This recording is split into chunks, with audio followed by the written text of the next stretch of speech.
Hello everybody and welcome back to Robert's Reviews. Today is Tuesday, so we are continuing our Leonardo DiCaprio series, which is quickly coming to a close, by the way. We have, let's see, 4 more to go after this, and we have watched every Leonardo DiCaprio movie that I have available. There are still 2 that I haven't seen from his earlier days, but they're not available in my country apparently, so I cannot find them anywhere. Last week we took a break, if you guys remember, to watch Godzilla King of the Monsters. Before that was J. Edgar, which, if you guys watched my review for that, was for the most part a disappointment.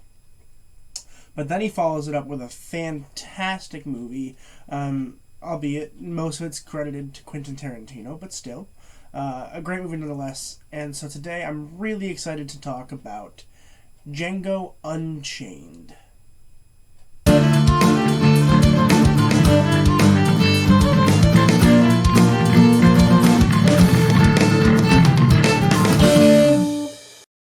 Django Unchained was released in 2012 and was written and directed by Quentin Tarantino. Quentin Tarantino is one of the best writers and directors in the world. Like, you can't tell me he's not. He just straight up is. The way he can tell a story and the way he can craft a story is just quite unbelievable, honestly. It really is amazing. And for those of you guys who are interested, I am doing a Quentin Tarantino series where I go through all the movies that he's written and directed, starting actually this month, starting on April 29th, starting with his first movie, Reservoir Dogs. So if you guys are interested in Quentin Tarantino, make sure you guys are staying tuned and subscribing, because if you subscribe, you're not going to miss a video, and you're not going to want to miss this series. But today we watched Django Unchained because of Leonardo DiCaprio. Leonardo DiCaprio is... I love Leonardo DiCaprio. I really do. There's only a couple movies of his that were misses, and this was definitely not a miss. While this is the first time in a very long time he is not the top billed. He is, I believe, his 3rd billed in this one, which is really low for Leonardo DiCaprio. I mean, most of the time that he does a movie, he's top billed, which means he's credited first. He's not credited first in this, but that's because he doesn't play the lead role, which honestly is great because it made it think that I wasn't, like, I didn't realize it was Leonardo. I mean, I knew it was Leonardo DiCaprio because I'm analyzing the film, but, like, there were times where I was like, oh wow, that guy's really mean, and I was like, wait a second, that's Leonardo DiCaprio, he can't be mean, right? But no, he's played a villain one time before, in The Man in the Iron Mask, and even that was kind of a villain, and that was an awful movie, so I don't like to talk about it, but this is his first time doing an actual villain, like an actual bad guy. And so it's really cool. For those of you guys who don't know what Django Unchained is, I will give you a non-spoiler plot description. Essentially, it is about a man named Dr. King Schultz, and he's a hitman, and he's looking to, well, technically he's a bounty hunter, so he collects money for it. But he's looking for a couple people. And he's like, alright, I've heard that this guy named Django knows where to find him. So he goes find Django. Django is a slave. He frees him, essentially. He's like, hey, if you help me find these people, I'll set you free. And he's like, okay. He does. And then he's like, but what if you just help me bounty hunt for a while, and then we'll find your wife? And he's like, oh, even better. So then they go off, and they do a lot of bounty hunting, and they try to take his wife back from Leonardo DiCaprio, who is a white slave owner of Candyland, which is basically this place that has a bunch of slaves and they fight to the death. And while this movie doesn't sound, like, from my words, it doesn't sound super exciting, it's entertaining throughout. This movie is almost 3 hours long, and I want an extended edition. Like, it's that good. I'm sitting here and I'm like, whoa, every single part of this movie is so good. I am having a hard time finding anything negative. Really, honestly, truly, it is one of the best movies I have ever seen. And I've seen a lot of movies. It's up there. I don't know if it's necessarily as good as Titanic, but it's up there. It is very good.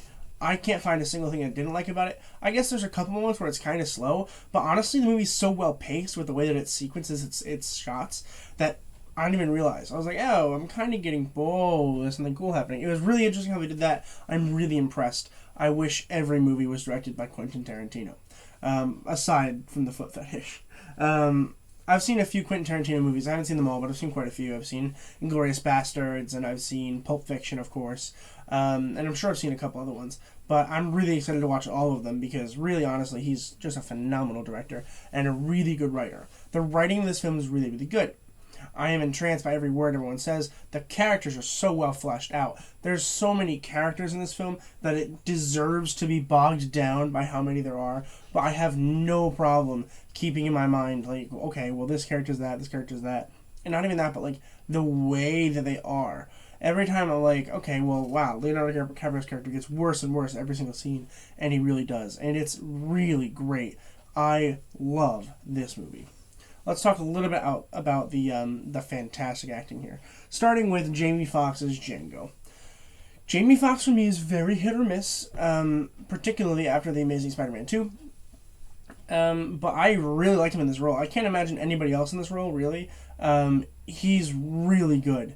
He just sells it for me. He just sells like sad slave who wants to be free, and then he's trying to save his wife, and it's the cutest thing.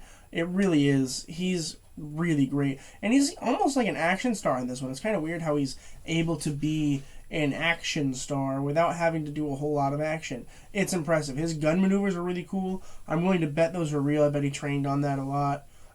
He's really great. I like him a lot. I'm hoping to see more of him in the future, but hopefully more of his good stuff like this one and not more of his bad stuff like The Amazing Spider-Man 2, which my review for that will come out in December, so look forward to that. Christoph Waltz as Dr. King Schultz. My favorite character in the movie, I think, honestly. I really liked him a lot. I haven't seen Christoph Waltz in a whole lot. I know he's in Inglourious Bastards, but I haven't seen him in a whole lot else. He's really good. I'm, like, blown away by his performance in this movie. He is so good. It's so fun to watch him. He's a white person, but he's not racist in this movie, which is really good because it's set, like right before the Civil War, and everyone's racist when they're white. Or so people are associated with, especially considering he walks around the South a lot.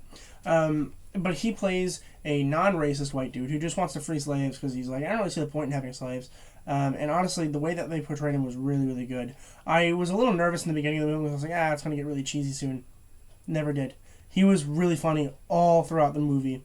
And one of my favorite characters, not even in this movie, but like in any movie, honestly, I think his characterization was just really, really solid. Leonardo DiCaprio as Calvin Candy. Leonardo DiCaprio is great in every film, but this film he's also extremely good in. I am impressed.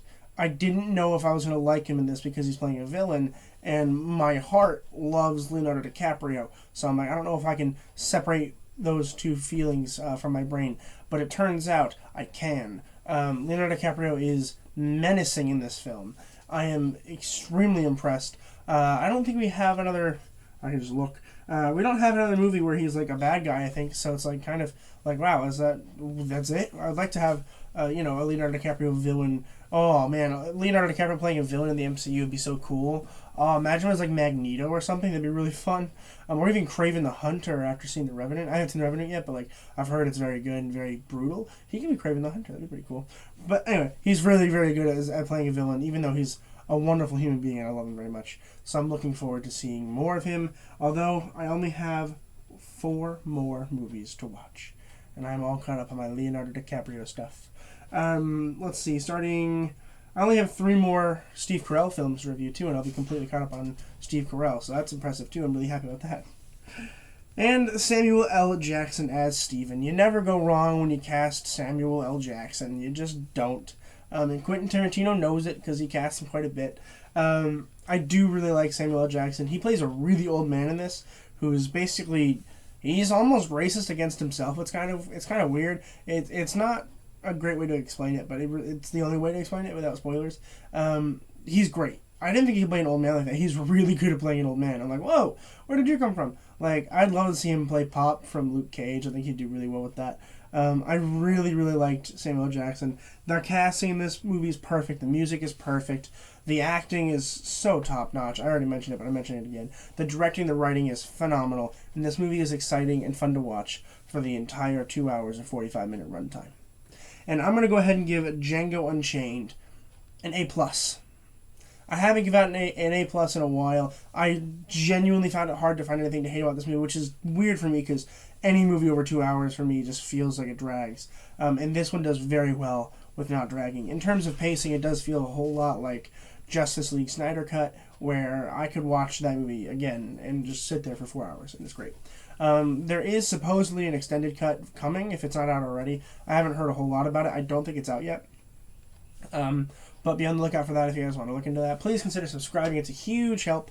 We're getting somewhere. We're really going. It's been a lot of fun making reviews for you guys, and you guys seem to like it, so I'm going to continue to make more. But that's going to do it for me today.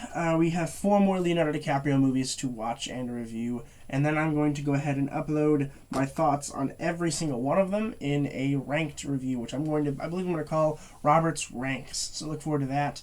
Before that one comes out, of course, my Steve Carell one will come out.